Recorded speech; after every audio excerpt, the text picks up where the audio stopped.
YouTube channel SSC exam 22 में। तो आज का टॉपिक है इस्लाम धर्म का उदय। इस्लाम धर्म का उदय। इस्लाम धर्म के बाद ही मुसलमानों का भारत में आना शुरू हुआ। तो पहले हमको जानना है कि इस्लाम का उदय किस प्रकार हुआ, किसने किया। तो इस्लाम धर्म किस भाषा का शब्द है? तो इस्लाम अरबी भाषा का शब्द है। इस्लाम अरबी भाषा का शब्द है। इस्लाम का अर्थ क्या होता है? तो इस्लाम का अर्थ होता है अल्लाह को समर्पित करना। क्या होता है? अल्लाह को समर्पित करना। अल्लाह को समर्पित करना। इस्लाम का अर्थ अल्लाह को समर्पित करना। इस्लाम एक अरबी भाषा है। इस्लाम का अर्थ अल्लाह को समर्पित करना। इस्लाम का उदय कईवीं शताब्दी में हुआ था? तो 7वीं शताब्दी में हुआ था। इस्लाम का उदय 7वीं शताब्दी में हुआ था। 7वीं शताब्दी को 600 से 699 ईस्वी तक जो समय होता है, उसके बीच का समय, उसी को हम 7वीं शताब्दी कहते हैं। क्या कहते हैं? 7वीं शताब्दी कहते हैं। यानी 600 से 699 के बीच, 700 के बीच 699 तक को ही 7वीं शताब्दी कहते हैं। इस्लाम धर्म में आस्था रखने वाले को क्या कहते हैं? यानी जो इस्लाम धर्म में आस्था रखते हैं उन्हें मुसलमान कहते हैं। क्या कहते हैं? मुसलमान। जो इस्लाम धर्म को मानते हैं, आस्था रखते हैं, उसे हम मुसलमान बोलते हैं। इस्लाम धर्म के संस्थापक एवं प्रवर्तक कौन थे? तो पैगंबर हजरत मोहम्मद साहब। यानी इस्लाम धर्म का उदय किसने किए थे? पैगंबर हजरत मोहम्मद साहब ने किए थे। पैगंबर का अर्थ क्या होता है? ईश्वर का दूत। ईश्वर का दूत। तो पैगंबर का अर्थ होता है ईश्वर का दूत। और इस्लाम धर्म का संस्थापक एवं प्रवर्तक पैगंबर हजरत मोहम्मद साहब। इस्लाम एक अरबी भाषा है। हजरत मोहम्मद साहब का जन्म कब और कहाँ हुआ था? हजरत मोहम्मद साहब का जन्म कब और कहाँ हुआ था? तो सऊदी अरब के मक्का शहर के, सऊदी अरब में एक मक्का शहर है, मानी एशिया के पश्चिमी एशिया में सऊदी अरब एक शहर है, देश है, उसमें मक्का एक शहर है। तो उसी जगह सऊदी अरब के मक्का शहर में कुरैश कबीला में, उस समय वहाँ 33,000 कबीले, मुसलमानों को कबीले रहते थे। तो उसमें कुरैश कबीला में 570 ईस्वी में उनका जन्म हुआ था। हजरत मोहम्मद साहब के माता एवं पिता का नाम क्या था? तो माता का नाम अमीना था। क्या था? अमीना। और पिता का नाम अब्दुल्ला। पिता का नाम अब्दुल्ला था। माता का नाम अमीना और पिता का नाम अब्दुल्ला था। उनका जन्म पश्चिमी एशिया में हुआ था, यानी सऊदी अरब के मक्का शहर में। कौन से कबीले में? तो कुरैश कबीले में हुआ था। कितना ईस्वी में हुआ था? 570 ईस्वी में हुआ था। इस्लाम धर्म के संस्थापक पैगंबर हजरत मोहम्मद साहब हैं। इतिहासकारों को कहना है कि जब मोहम्मद साहब अपनी माँ की गर्भ में ही थे, तो उसी समय उनके पिता का देहांत हो जाता है। तो उनका लालन पालन जो उनके दादा एवं चाचा करते हैं, तो इसलिए उनको कुछ पढ़ना भी इतिहास में कि उनका दादा का नाम अबू मुतालिब था। दादा का नाम अबू मुतालिब और चाचा का नाम अबू तालिब था। किन्हीं की कोई प्रकार की दिक्कत हो तो कमेंट्स करके हमें ज़रूर बताएं। अच्छा लगे तो हमारे वीडियो को लाइक, शेयर, कमेंट्स ज़रूर करें। तो दादा का नाम अबू मुतालिब और चाचा का नाम अबू तालिब था। हजरत मोहम्मद साहब के पत्नी का नाम खादिजा। हजरत मोहम्मद साहब के पत्नी का नाम खादिजा था। पेशे से वो व्यापारी थी। क्या थी? उनकी मोहम्मद साहब की पत्नी पेशे से व्यापारी थी। उनसे उनको 2 पुत्र हुआ और 4 पुत्री हुआ। मोहम्मद साहब को कितने पुत्र और पुत्री थे? तो 4 पुत्र थे और 2 पुत्र एवं 4 पुत्री थे। हजरत मोहम्मद साहब को ज्ञान की प्राप्ति कहाँ हुआ था? हजरत मोहम्मद साहब को ज्ञान की प्राप्ति कहाँ हुआ था? मक्का शहर में ही एक गुफा है, उसका नाम है हीरा। तो हीरा गुफा में 610 ईस्वी में उनको ज्ञान प्राप्ति हुआ था। तो हजरत मोहम्मद साहब को ज्ञान की प्राप्ति कहाँ हुआ था? हीरा गुफा में हुआ था। कहाँ? हीरा गुफा में। कब हुआ था? 610 ईस्वी में हुआ था। हजरत मोहम्मद साहब को ज्ञान किस दूत ने दिया था, यानी किस गुरु ने दिया था? अरबी भाषा में उसे दूत कहा जाता है। तो मोहम्मद साहब को ज्ञान की प्राप्ति किस दूत ने दिया था? ग्रेवियन ने दिया था। कौन दिया था? ग्रेवियन। हजरत मोहम्मद साहब ने मक्का से मदीना की यात्रा कब किए थे? 622 ईस्वी में। 622 ईस्वी में किए थे। 622 ईस्वी। कहा जाता है जब ज्ञान की प्राप्ति हुआ था मोहम्मद साहब को, तो उन्होंने अपने सभी कबीलों से कहा था कि इस्लाम एक हो जाओ, इस्लाम सभी एक हो जाओ। लेकिन वहाँ कौन किस एक को तो समझाना मुश्किल होता है, और वहाँ 33,000 कबीलों को समझाना था। तो कोई माने, और जैसे मान ले जाए कि कोई चुनाव लड़ता है तो सब तो कोई सपोर्टर एक आदमी का होता नहीं, कोई हमारा भी सपोर्टर है, कोई आपका भी सपोर्टर है। तो उसी तरह कुछ मोहम्मद साहब के भी सपोर्ट में थे और कुछ अलग के सपोर्ट में थे। तो उन्हें वहाँ से मतलब जाने का आदेश दिया गया कि आप यहाँ से चले जाइए। तो मोहम्मद साहब ने वहाँ से मदीना की यात्रा की। तो जब वहाँ से उन्हें भगा दिया गया, जाने के लिए कह दिया गया, तो मोहम्मद साहब चले गए। तो उस मक्का से मदीना गए। तो मक्का से मदीना कब गए थे? 622 ईस्वी में गए थे। मक्का से मदीना 622 ईस्वी में गए थे। तो हजरत मोहम्मद साहब के द्वारा उस यात्रा को, यानी मक्का से मदीना जाने की यात्रा से इस यात्रा को क्या कहा जाता है? हिजरत। इस्लाम धर्म में इसे हिजरत कहा जाता है। तो उस यात्रा को हिजरत कहा जाता है। कब गए थे? 622 ईस्वी में गए थे। 622 ईस्वी में गए थे। हिजरी संवत की शुरुआत कब हुआ था?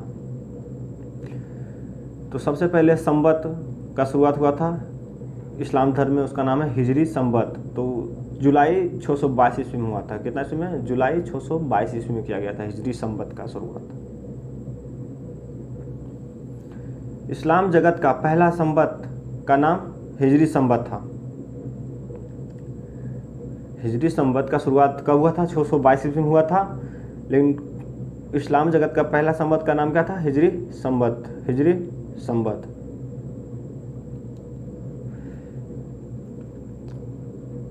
हजरत मोहम्मद साहब ने हिंदुओं के लिए कुछ शब्द का प्रयोग किए थे। जैसा कि हमने बताया कि जब ज्ञान की प्राप्ति हुआ था उनको, मोहम्मद साहब को, तब अपनी ज्ञान का प्रचार प्रसार कर रहे थे। तो उस समय जो लोग मान रहे थे इस्लाम धर्म को और जो लोग नहीं मान रहे थे, उसके लिए मोहम्मद साहब ने 2 शब्द का प्रयोग किए थे। तो पहला शब्द था जिम्मी। पहला शब्द था जिम्मी। तो ये शब्द है हिंदुओं के लिए जिम्मी शब्द का प्रयोग किया गया था। जैसे हम मोहम्मद साहब ने हिंदुओं के लिए किस शब्द का प्रयोग किया था? जिम्मी का। जिम्मी का अर्थ होता है गैर मुसलमान या हिंदू। गैर मुसलमान या हिंदू, यानी जो इस्लाम धर्म को नहीं मान रहे हैं वह उसे जिम्मी कहा जाता था। जो नहीं मान रहे हैं उसे जिम्मी। और जो मुसलमान इस्लाम धर्म को मानते हैं तो उसे एक होने के लिए मिल्लत का प्रयोग किए थे। उसे एक होने के लिए मिल्लत का, जैसे सभी मुसलमान एक हैं, इसके लिए हजरत मोहम्मद साहब ने किस शब्द का प्रयोग किया था? मिल्लत का किया था। किस शब्द का? मिल्लत का प्रयोग किया था। और हिंदुओं को या गैर मुसलमानों को क्या कहा जाता था? जिम्मी। याद रखना है, कंफ्यूजन नहीं करना है यहाँ पे। तो हिंदुओं को या गैर मुसलमानों के लिए एक शब्द का प्रयोग किए थे। उस शब्द का नाम क्या है? जिम्मी। और सभी मुसलमान एक हैं, इसके लिए मोहम्मद साहब ने किस शब्द का प्रयोग किया था? मिल्लत का किया था। किस शब्द का? मिल्लत का। जैसा कि अभी हमने बताया, मिल्लत का प्रयोग किए थे। मिल्लत,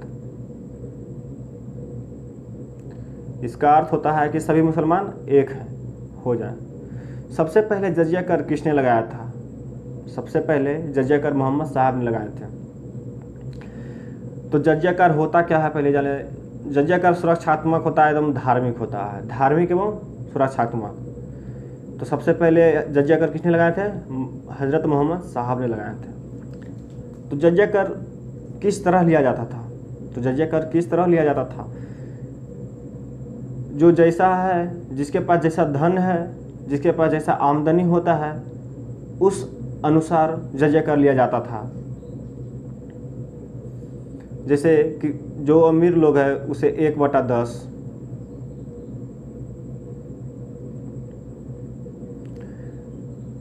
जो मिडिल क्लास के हैं यानी मध्य लोग हैं उन्हें 1/20, और जो सबसे कमज़ोर उन्हें 1/30।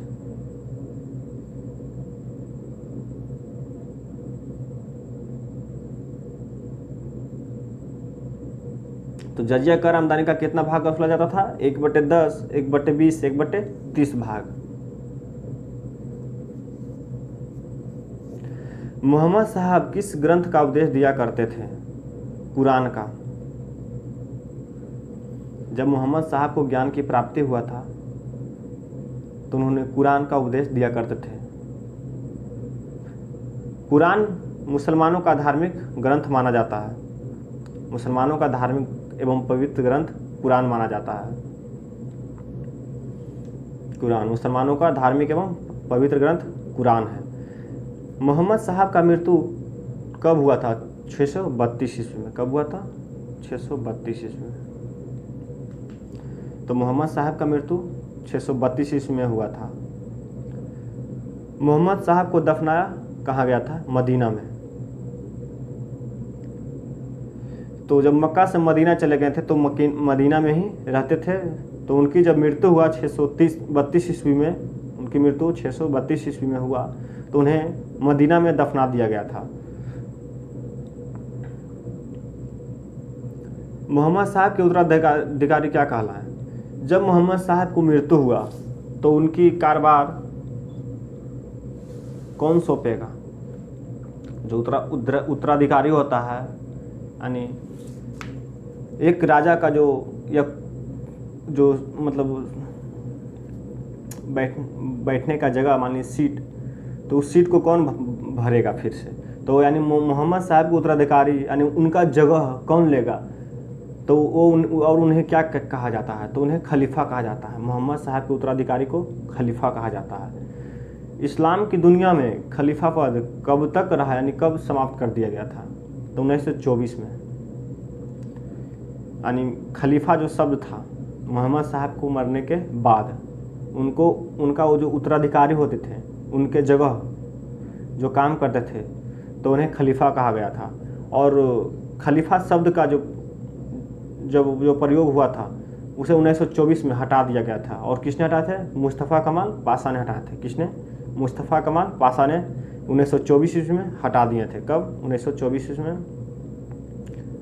मुस्तफ़ा कमाल पाशा, याद रहे, मुस्तफ़ा कमाल पाशा ने हटा दिए थे 1924 ईस्वी में। किसे हटाए थे? खलीफा पद को हटाए थे।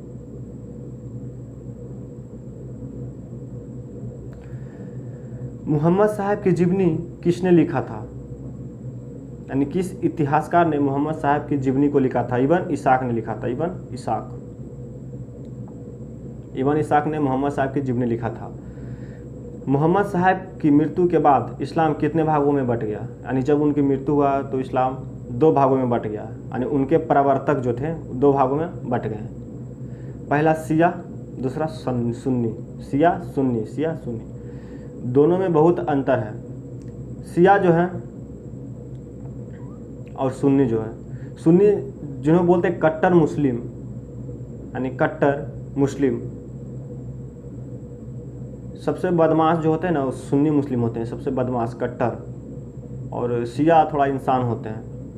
तो हज़रत मोहम्मद साहब के वंशज किस वंश को कबूला था? शिया वंश को। यानी मोहम्मद साहब के जो वंशज हुए उन्हें शिया वंश को अपनाया था।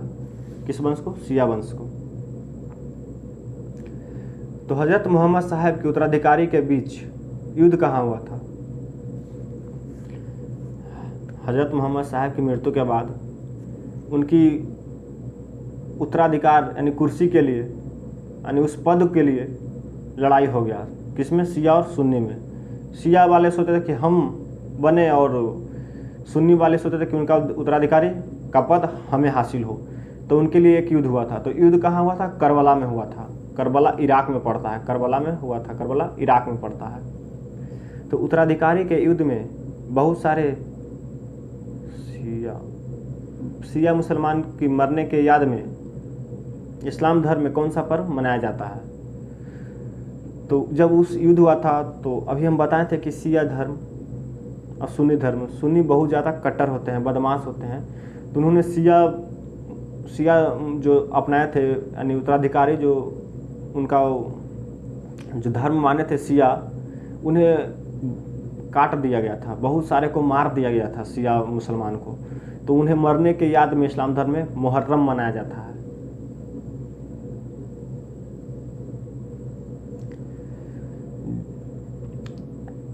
जैसे तजिया जो निकलता है ना, मुहर्रम उसी को ना बोलता है। तो उत्तराधिकारी के युद्ध में बहुत सारे शिया मुसलमान की मरने की याद में इस्लाम धर्म में कौन सा पर्व मनाया जाता है? मुहर्रम मनाया जाता है। याद रहे, मोहम्मद साहब के जन्मदिन पर इस्लाम धर्म में कौन सा पर्व मनाया जाता है? जब इस्लाम धर्म में मोहम्मद साहब का जन्मदिन हुआ था तो उस समय उस जन्मदिन को याद रखने के लिए इस्लाम धर्म में कौन सा पर्व मनाया जाता है? ईद ए मिलाद उन नबी, यानी ईद मनाया गया था। ईद।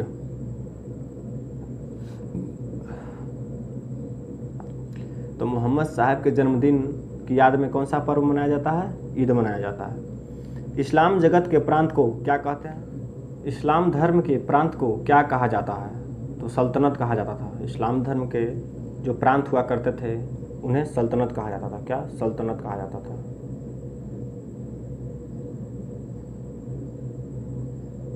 तो इस्लाम जगत के प्रांत को क्या कहा जाता था?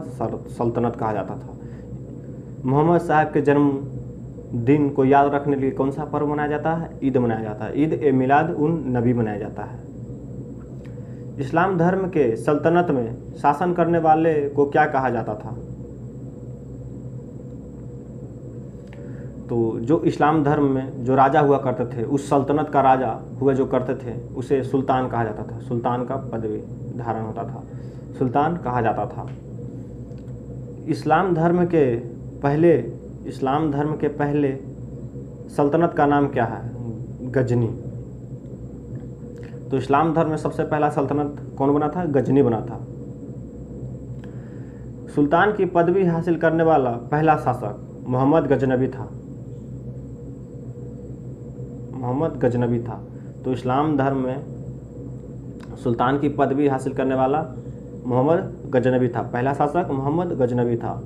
और इस्लाम धर्म के पहले सल्तनत का नाम गजनी, और पहला सुल्तान पद को हासिल करने वाला मोहम्मद गजनबी। सल्तनत को क्या कहा जाता था? इस्लाम धर्म के पहले सल्तनत का नाम क्या था? गजनी। इस्लाम धर्म के सल्तनत में शासन करने वाले राजा को क्या कहते थे? सुल्तान कहते थे। सुल्तान की पदवी धारण करने वाला पहला भारतीय शासक कौन था? तो इल्तुतमिश था। तो भारत में यानी जब दिल्ली सल्तनत जब हुआ था, यानी भारत में हुआ था, तो भारत में सुल्तान की पदवी हासिल करने वाला पहला राजा यानी पहला शासक इल्तुतमिश था। कौन था? इल्तुतमिश था। किबला क्या है? मुस्लिम धर्म में पूछा जाए तो किबला क्या होता है? तो जब भारतीय मुसलमान मक्का के तरफ मुंह कर नमाज पढ़ा करते हैं उसे इस्लाम जगत में किबला कहा जाता है। अब जैसे इस्लाम धर्म में यानी भारतीय मुसलमान नमाज पढ़ा करते हैं तो मक्का की तरफ, तो मक्का किधर है? तो पश्चिमी एशिया में है। कहाँ है? सऊदी अरब में है। सऊदी अरब में मक्का शहर जो है, तो जब उस तरफ भारतीय मुसलमान मुंह करके नमाज पढ़ा करते हैं तो इसे इस्लाम जगत में किबला कहा जाता है। क्या कहा जाता है? किबला कहा जाता है।